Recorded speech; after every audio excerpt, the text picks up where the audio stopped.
Hmm?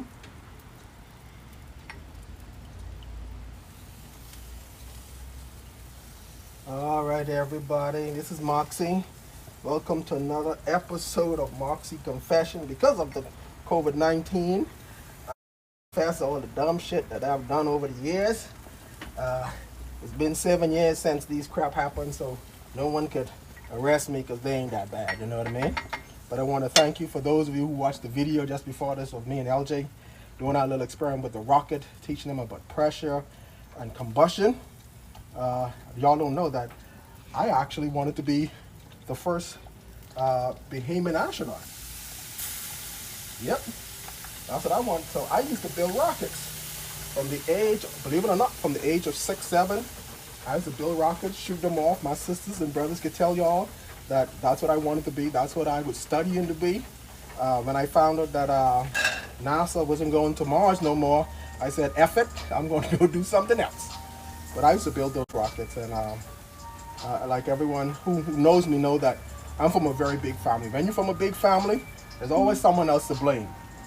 So when I did some dumb stuff, like shooting off rockets I ain't supposed to be shooting off no place, there was always my big brother David who always get the blame, right? So coming in from the Bahamas, from a big family, you always needed someone to blame. Now David wasn't a bad dude. He just used to get caught up in a lot of bad stuff. You know, like we used to live in this part of Bahamas called Camp Road. Monka Alley was a dead end. Had about 20 homes through there. You know, everyone was, it was a good, tight-knitted community. But anytime something happens to the community, they always blame David and another kid named Gart, because them two are two peas in a pod. You know what I mean? David and Gart. So someone window got broken from playing baseball. 95% of the time is David or Gart who did it. You know what I mean? Someone left some nails outside. Someone's car got flat tire. More than likely, it's David and Gart. So this one time, me and Naf used to be, I have a nephew named Naf, and he used to help me build rockets and what have you. And we were rushing to build this rocket because we saw something on NASA, say, oh, let's try this. Where that, unlike the experiment that y'all saw with me and LJ, we built one engine and shot it off, right? Naf and I used to build bigger engines, like, this size engines, you know what I mean? Like, it'd be one engine here and another one up top here. So when one engine is empty, the other one would fire off and shoot the rocket off. So the rocket used to supposed to go like this, shoots up, one engine finished, the next one shoots off and it goes. That's how it's supposed to go. So remember now, we used to live in this dead end.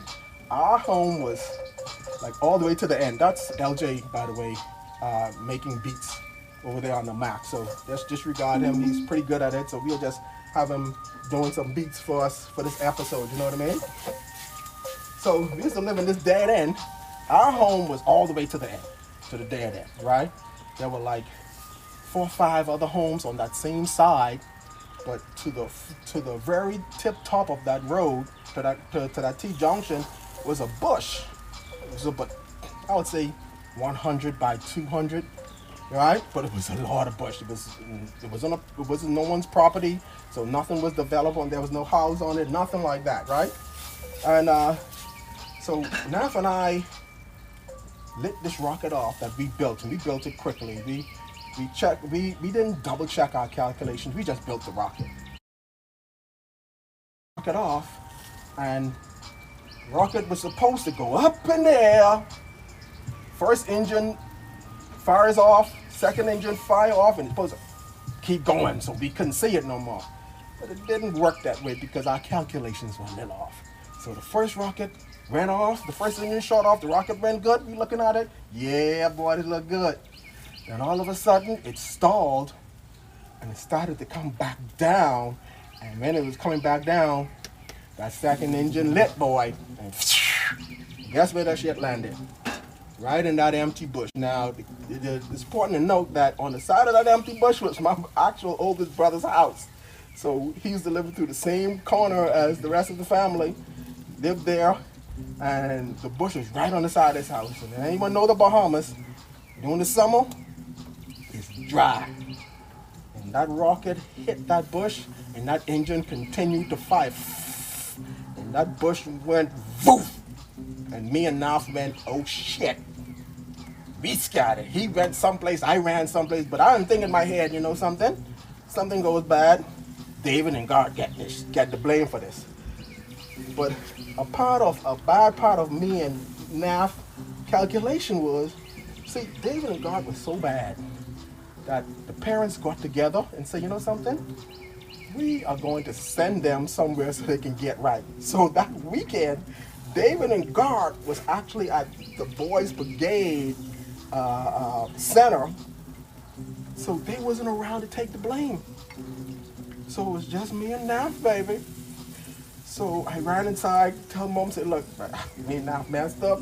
We were the one that started the fire because, you know, they had all sorts of police cars came through there. Oh my God, police cars came, the fire department came, everybody came through there. So Mom hit us, hit me in the closet. I didn't know where Naf went, but Mom hit me in the closet so no one could even question me. Moral of the story is we didn't do our calculations. We rushed everything. Just like what these governments doing right now, you know what I mean? I am a firm believer of vaccines. I developed them myself. I'm a strong believer in vaccines. But the quickest vaccine that we have ever brought to market, we have ever deployed to the public, took 4 years.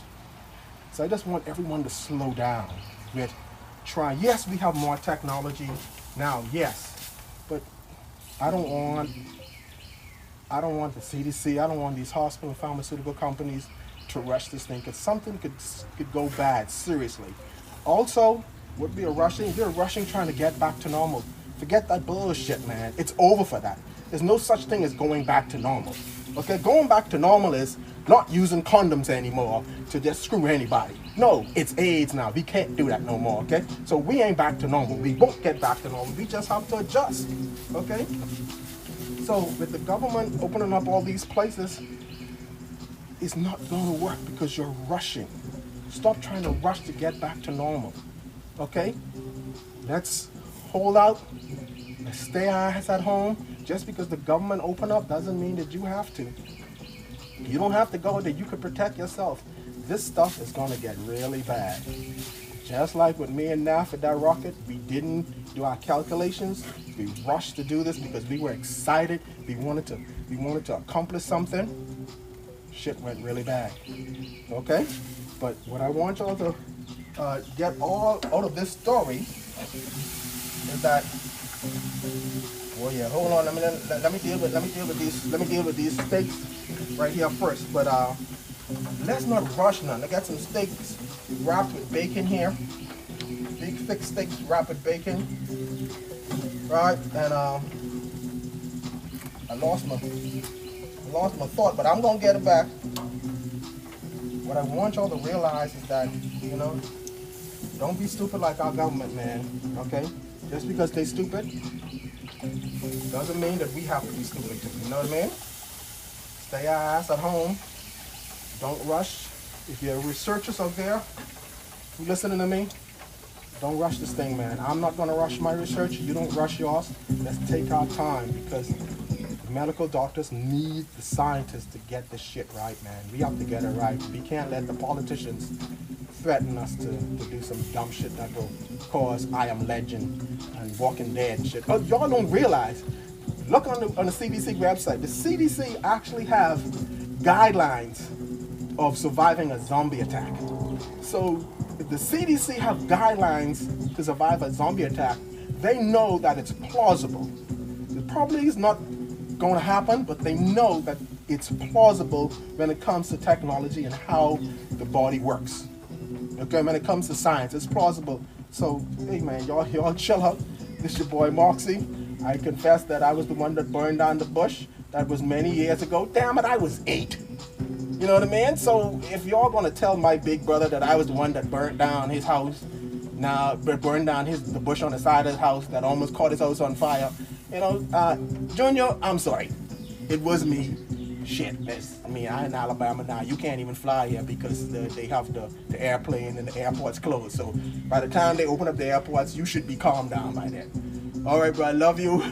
Rue everybody. Have a good one.